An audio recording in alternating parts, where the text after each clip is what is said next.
നിങ്ങൾ ആഖിറത്തെ ഓർത്ത് കരഞ്ഞോളി.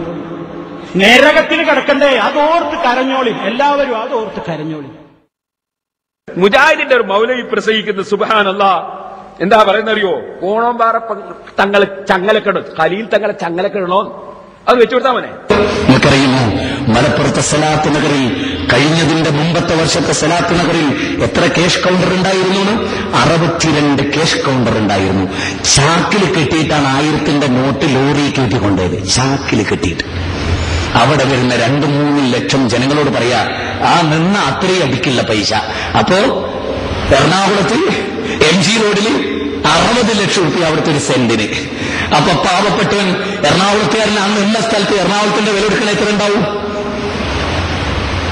സത്യത്തിൽ സാധിക്കുമെങ്കിൽ യുവാക്കളോട് ഇത്തരം ആളുകളെ ചങ്ങലക്ക് പിടിച്ച് ബന്ധിപ്പിച്ചിട്ട് മരിക്കണവരെ ഭക്ഷണം അവിടെ കൊണ്ടു കൊടുക്കുക, നല്ല ഡ്രസ്സ് അവിടുന്ന് കുളിപ്പിക്കുക, പുറത്തേക്ക് ഇറക്കരുത്. എന്നാൽ ഒരുപാട് ആൾ കേരളത്തിൽ നിന്ന് സ്വർഗത്തിലേക്ക് ഉണ്ടാവും. അല്ലെങ്കിൽ ഈ മനുഷ്യ സമുദായത്തിലെ ബഹുഭൂരിപക്ഷവും നരകത്തിലെത്തൂ. അപ്പോ ഖലീൽ തങ്ങൾ എന്താ വേണ്ടി? യുവാക്കളോട് മൂപ്പര് തീവ്രവാദം പഠിപ്പിക്കുക. മുജാഹിദിന്റെ യുവാക്കൾക്ക് പിടിച്ചുകൊണ്ടുപോയി ചങ്ങലൊക്കെ ഇട്ടിട്ട് ഭക്ഷണമൊക്കെ അവിടെ കൊണ്ടു കൊടുക്കണോ? ചങ്ങല കൊണ്ട് ഇടാണ്ട് തന്നെ ഭക്ഷണങ്ങളെ കൊണ്ട് നമ്മളവിടെ കൊണ്ടിരുത്തിക്കും. തങ്ങന്മാർക്ക് ഭക്ഷണം സർവ്വ മുജാഹിദികൾ കൊണ്ട് കാൽക്കൽ കൊണ്ടിരിക്കും. ഞങ്ങൾക്കൊന്ന് കേൾക്കണോ? ഇതേ ചങ്ങാതി ഇപ്പൊ 500 റുപ്യ പിരിവ് ചോദിക്കുന്നു, നിന്ന സ്ഥലത്തിന്റെ പൈസയെങ്കിലും നിങ്ങൾ കൊടുക്കണോന്ന് പറയുന്നു. ഖലീൽ തങ്ങൾ പിന്നെ സ്ഥാപനത്തിന്റെ സംഖ്യ പിന്നെ എന്താ ഉണ്ടാക്കുക? മൂപ്പര് കട്ടുകൊണ്ടുവരാനാ? അല്ലെ ഇവരെ പോലെ സക്കാത്തിന്റെ പൈസ പിരിച്ചിട്ട് കൊടുക്കാനാ? അല്ലെ പലിശ വാങ്ങാനാ? പിരിവെടുക്കാന്നല്ലാതെ ഇഷ്ടമുള്ളവരെല്ലാം അത് കൊടുക്കണോ? എന്റെ മൂപ്പര് എറണാകുളത്തുള്ള ആളത്തിലായിരിക്കും കൊടുക്കാൻ. അതിന്റെ വയനാട്ടിലെ മലയിലുള്ള ആൾ ഇവൻ കാണാഞ്ഞേ, അയാളത്തിലായിരിക്കും കൊടുക്കുക. എറണാകുളത്തുള്ള എത്ര കൊടുക്കാൻ? എന്നാ ഇതേ മനുഷ്യൻ പെണ്ണുങ്ങളെ പീന്ന് കാണണോ? അതേ പ്രസംഗത്തിൽ ഇത് പള്ളിന്ന് പ്രസംഗിച്ചതാ, പള്ളിന്ന് റമദാനിൽ പ്രസംഗിച്ചാണ്. അതേ മനുഷ്യൻ അപ്രസംഗത്തിൽ മുജാഹിദിന്റെ പെണ്ണുങ്ങളെ പീന്ന് കാണണം. നിങ്ങൾക്ക് അതൊന്ന് വെച്ചോട്ടാ മോനെ. പീന് പൈസ ഉണ്ടാക്കുന്നത് പൈസ അല്ല, പൊന്ന്. സ്ത്രീകൾ പലപ്പോഴും ക്ലാസ് അല്ലേ എന്ന് വിചാരിച്ചിട്ട് പൈസ കൊണ്ടുവരില്ല. ഒന്നുകൊണ്ടും ബേജാറാണ്ട.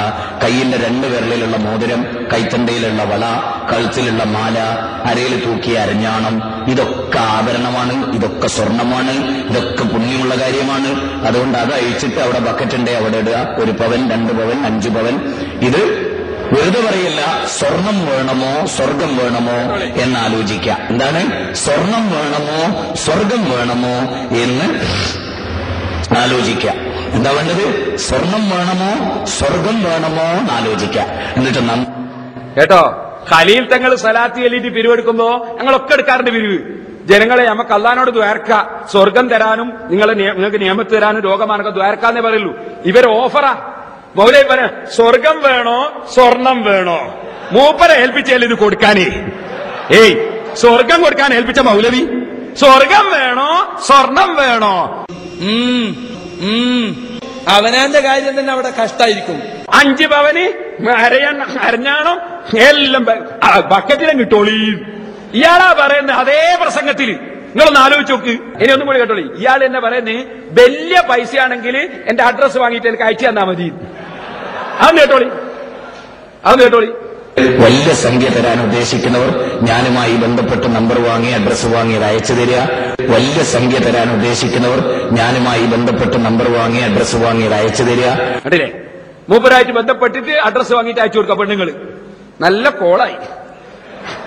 പിന്നെ ഇനി വേറൊരാള് പെരുന്നാളിന് പെണ്ണുങ്ങളോട് പിരിവെടുക്കുന്നു. അയാളെന്നെ എന്നാ വെച്ചു. ഞാൻ നിങ്ങളോട് പറയുന്നു, നിങ്ങൾ നിങ്ങളുടെ ആഭരണങ്ങൾ ഈദ് മുസല്ലയിലെ ബക്കറ്റുകളിൽ അയച്ചിടൂ, നിങ്ങൾക്ക് സ്വർഗം ലഭിക്കും. ഞാൻ നിങ്ങളോട് പറയുന്നു, നിങ്ങൾ നിങ്ങളുടെ ആഭരണങ്ങൾ ഈദ് മുസല്ലയിലെ ബക്കറ്റുകളിൽ അയച്ചിടൂ, നിങ്ങൾക്ക് സ്വർഗം ലഭിക്കും. അപ്പൊ ആഭരണങ്ങളൊക്കെ ബക്കറ്റിൽ കൊടുക്കണമെന്നാ പറയും. എന്നിട്ടോ ആലിമീങ്ങളെയും തങ്ങന്മാരെയും ചോദ്യം ചെയ്യാം. അവിടുന്ന് ഒന്ന് പറയാ, ഇവിടുന്ന് ഒന്ന് പറയാം, അവിടുന്ന് ഒന്ന് പറയാ, ഇവിടുന്ന് ഒന്ന് പറയാം. മുനാഫിഖല്ലേ ഇയാള്, മുനാഫിഖല്ലേ ഇയാള്. ഉളുപ്പുണ്ടോ?